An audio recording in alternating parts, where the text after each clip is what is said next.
Welcome to Bite-Sized Builds, Nahida edition. In this bite-sized build, we're going to be going over some of the frequently asked questions that I receive regarding Nahida. What artifact sets should I go for in my Nahida? For Nahida, Nahida has a few different options that you can go for. The first one being, of course, Deepwood Memories. That is a pretty good go-to set. It's a 4-piece, gives you the Dendro bonus, gives you Dendro res, etc, etc. However, any person in your party can hold this set. And in fact, that's actually what I recommend. I highly recommend running a 4-piece Gilded. 4-piece Gilded is great. You get an additional elemental mastery boost for different party member types that you have. Let's say you're running a Hyperbloom team. You have Electro, Hydro. Those are two different elemental types where you're going to get a boost for your elemental mastery, which is great. Elemental mastery goes towards your Nahida. Now, if you're going to be on-fielding your Nahida or off-fielding your Nahida is going to determine pretty much how the build goes. I personally on-field my Nahida, which means that my elemental mastery requirements go down a little bit. Now, what are we looking at in terms of main stats for your artifacts? Well, if you're going to be running an off-field Nahida, you're going to want to go EM on your sands, EM on your goblet, and EM on your circlet, just to get as much elemental mastery as you possibly can. If you want to on-field your Nahida, that's a little bit different. So since I'm on-fielding my Nahida, I have her on an Elemental Mastery Sands, Dendro Damage Bonus Goblet, and a Crit Rate Circlet. Now, as you can see, some of these substats we're looking for: Elemental Mastery, Attack Percent, Crit, and Energy Recharge, of course.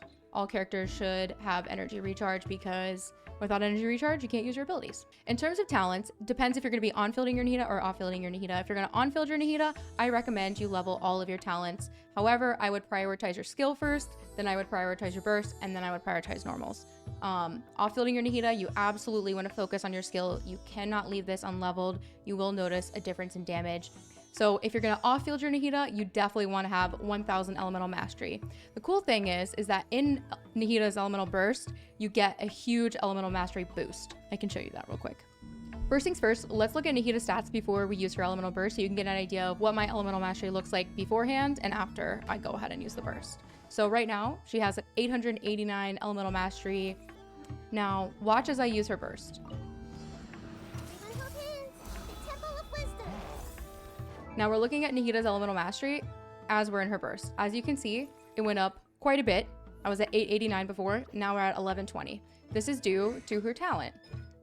When unleashing Illusory Heart, the Shrine of Maya will gain the following effects. Elemental mastery of the active character within the field will be increased by 25% of the elemental mastery of the party member with the highest EM.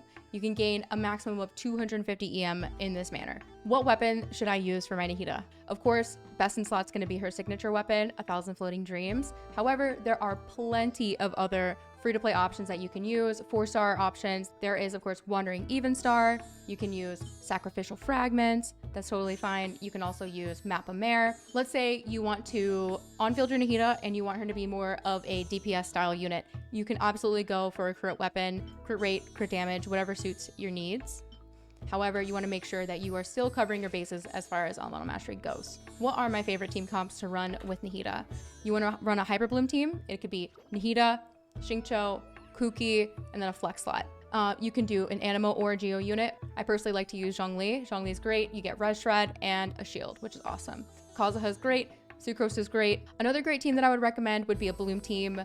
My personal favorite is Nahida, Xingqiu, Nilou, and Yao Yao. I personally wouldn't recommend a Bloom team without Nilou. I think that in the overall strength of a Bloom team really is going to depend on whether you have Nilou or not. Other variations of a Bloom team could include Kokomi instead of Yao Yao. Sometimes you might need 2 healers, depending if you have C2 Nahida. Sometimes the Blooms are extremely painful, so you might need to run maybe Nahida, Nilou, Yao Yao, and Kokomi. As far as other Bloom team options, you just want to make sure that you're running Dendro and Hydro. Another really good team comp would be Spread Aggravate, so that would be Dendro and Electro. Your flex slot here could be Animo, that's my personal favorite. You could also do Geo with Zhongli, any other Geo shield, really. Animo is great because you can swirl the Electro and that will actually proc Aggravate as well, which is a unique thing that Animo has when it comes to Dendro teams.